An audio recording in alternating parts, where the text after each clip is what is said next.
81 फाल्गुन 25 गते त्रिभुवन विमानस्थलदेखि निर्मल निवाससम्म भएको पूर्व राजा ज्ञानेन्द्र शाहको गृह प्रवेशको सिलसिलामा देखिएको तामझामबाट नयाँ तरङ्ग देखा परेको छ। एयरपोर्टबाट घर फर्केका पूर्व राजा खुला गाडीमा बसेर हात हल्लाउँदै चुनाव जितेका नेताले जनतालाई सम्बोधन गरेको जस्तो देखियो। त्यो जुलुसमा उत्तर प्रदेशका मुख्यमन्त्री योगी आदित्यनाथको फोटो भएको ब्यानरमा राज संस्था पुनर्स्थापना गर्छौं भनेर लेखिएको नारासहित भएको त्यो गतिविधि पनि देखियो।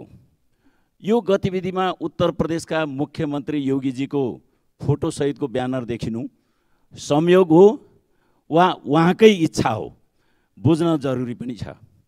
यो गतिविधि हेर्दा देशमा गम्भीर स्थिति सिर्जना हुन लागेको जस्तो देखिएको छ। म हाम्रो पार्टी नेपाल कम्युनिस्ट पार्टी एकीकृत समाजवादी को तर्फबाट म यति भन्न चाहन्छु, हामी संघीय लोकतान्त्रिक गणतन्त्रको पक्षमा पूर्ण प्रतिबद्ध पार्टी हो। यसका विरुद्ध हुने सम्पूर्ण गतिविधिका विरुद्ध हामी हुनेछौँ र हामीले रगतसँग साटेर ल्याएको हो यो गणतन्त्र, कसैले बक्सिस दिएको होइन। मैले मेरो व्यक्तिगत जीवनमा पनि मैले 6.5 वर्षभन्दा बढी जेल सजाय बेहोरेँ। 3 वटा राजाका विरुद्धमा 3 पटक राजकाज मुद्दा बेहोरेँ र म जस्ताले हजारौंले मुद्दा बेहोरे, हजारौंले जेल बसे, हजारौं मारिए र त्यो जहानीय शासन व्यक्तिको जन्मिने बित्तिकै राजा हुने सिस्टमको अन्त्य भयो। यो कसैले हामीलाई बक्सिस दिया होइन।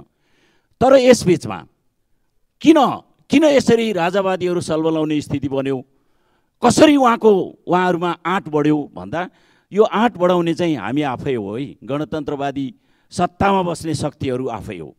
सत्तामा बस्नेले सुशासन दिन नसकेको, 2/3 सरकारले पनि मुलुकमा कुनै नयाँपन दिन नसकेको, भ्रष्टाचार संस्थागत हुँदै गएको, भ्रष्टाचार नियन्त्रण गर्न र भ्रष्टाचारीलाई कारबाही गर्न सरकार पूर्णतः असफल हुँदै गएको, भ्रष्टाचारका एकपछि अर्को घटनामा मन्त्री सचिव उच्च पदस्थ कर्मचारी सरकारद्वारा नियुक्त विभिन्न संस्थानका प्रमुख मुछिँदै गएको, शासन सञ्चालनमा व्यापक पक्षपात भएको, सहकारी ठगी आरोपमा यसै संसदका राष्ट्रिय स्वतन्त्र पार्टीका सभापति तथा प्रतिनिधि सभा सदस्य माननीय रवि लामिछानेलाई झन्डै 90 दिन विभिन्न जिल्ला डुलाउँदै अपमान यातना दिने काम गरियो।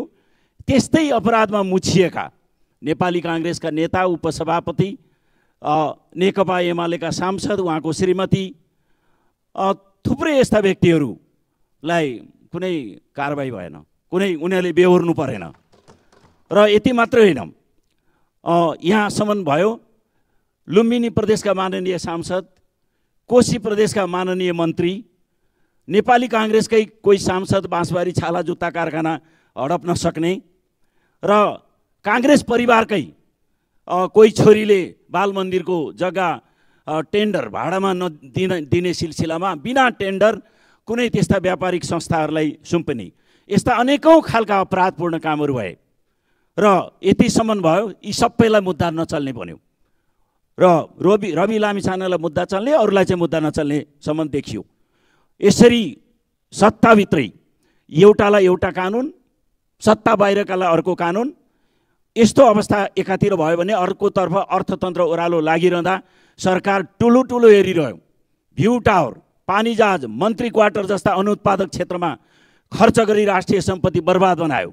विदेशी ऋण लिँदै मुलुकमा ऋणमाथि ऋण थुपर्दै लाने काम भयो। विदेशी ऋण बढेको बढे भयो, व्यापार घाटा बढिरह्यो। कृषि प्रधान देश भएर पनि खाद्यान्नमा आत्मनिर्भर हुन सकेन र राष्ट्रिय गौरवका आयोजनाहरू अलपत्र भए। बुढी गण्डकी, निजगढ इन्टरनेसनल एयरपोर्ट जस्ता चिजहरू जो राष्ट्रिय गौरवका चिज के अरे प्रोजेक्टहरू थिए, तिनीहरू निर्माण गर्ने कुरामा सरकारको ध्यान हुन सकेन। देश सम्पत्ति शुद्धिकरणका सिलसिलामा ग्रे लिस्टमा परिसक्यो।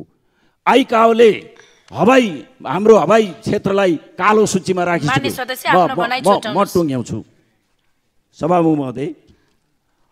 यस्तो खालको एकातिर जनतामा देशभित्र या देश बाहिर सबै नेपालीहरूमा सत्ताको पक्षमा विश्वास हरायो, वितृष्णा फैलियो। आर्थिक, सामाजिक, नैतिक हर क्षेत्रमा देश सङ्कटमा फसिसक्यो।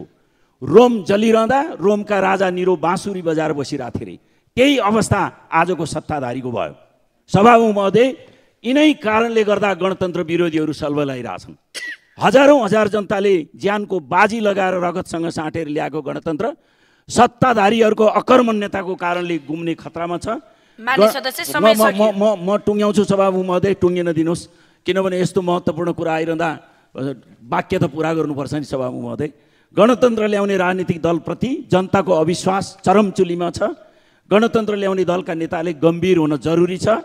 आज राजावादीहरूको तर्फबाट जे कुरा आइरहेछ त्यो अरू धेरै ठुलो कुरा होइन। तपाईँहरूको आनी बानी व्यवहार सुधार्नुहोस्।